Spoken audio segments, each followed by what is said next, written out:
We got a lot of requests for this one, so let's get into it. The color code is SW7012, and the name is Creamy. Creamy. So creamy beige. This is the Sherwin-Williams off-white paint color that we're going to talk about today.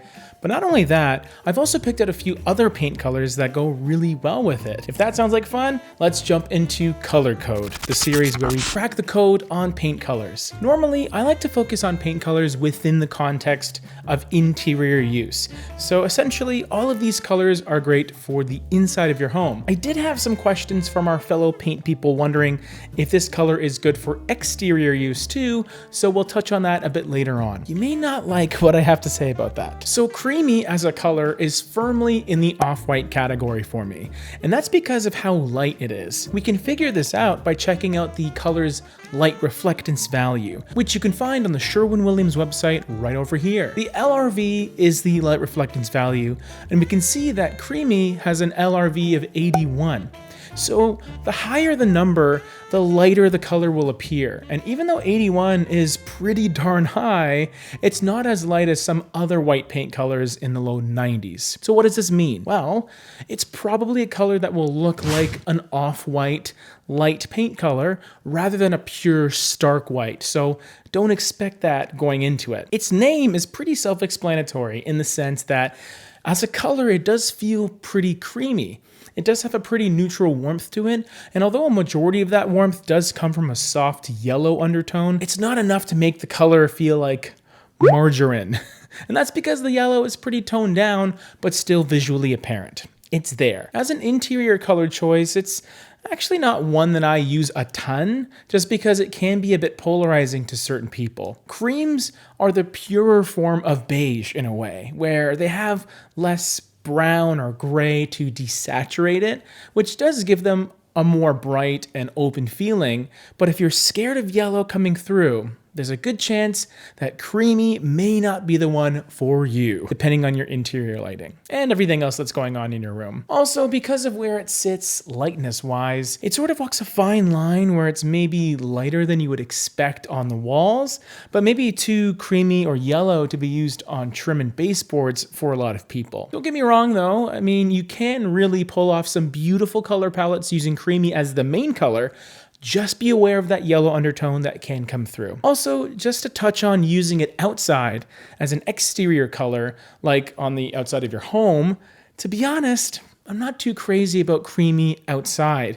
I just feel like it's a bit too bright of a color that's going to look very aggressive, and also that yellow undertone will really be accentuated by sunlight in a way that maybe you don't want. I'd rather go for a more beigey or grayish off-white that has a little more of a toned down feel, and also maybe try and stick to off-whites under, I don't know, an 80 or even 75 LRV as an alternative choice. Let's get into a couple of color pairings that I selected for Creamy as part of my interior color palette that I put together. The first one is an easy choice, and it's a color called White Sesame. I picked this one because it shares a ton of characteristics with Creamy.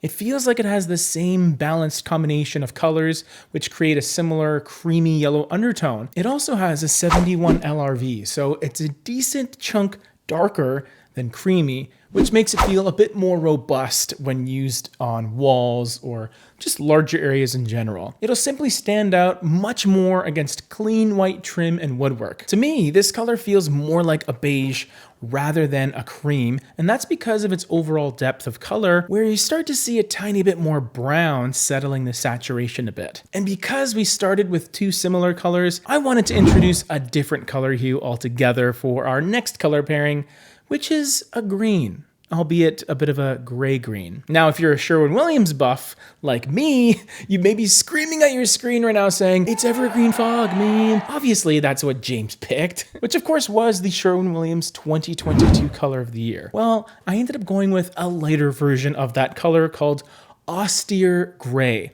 Immediately gravitated towards Evergreen Fog at first as the mid-tone pairing color, but I just found it a bit too dark in conjunction with the other two colors. So Austere Gray presents a nice middle-of-the-road alternative with an LRV of 51. I wanted a color that could be used more freely and liberally in more areas, and that boost in the lightness accomplishes that for me. It's sort of a dusty, sage gray green that is relatively warm, but may seem a bit cooler next to a color like creamy. You do have that back and forth that I love so much. The dark color in this palette is a beautifully rich taupe brown called Foothills. With an LRV of 18, this color is pretty deeply saturated, but not an overly dark black color. It really just appears brown in practical use, but it has that shaded quality, and that's because of the black colorant that's in it.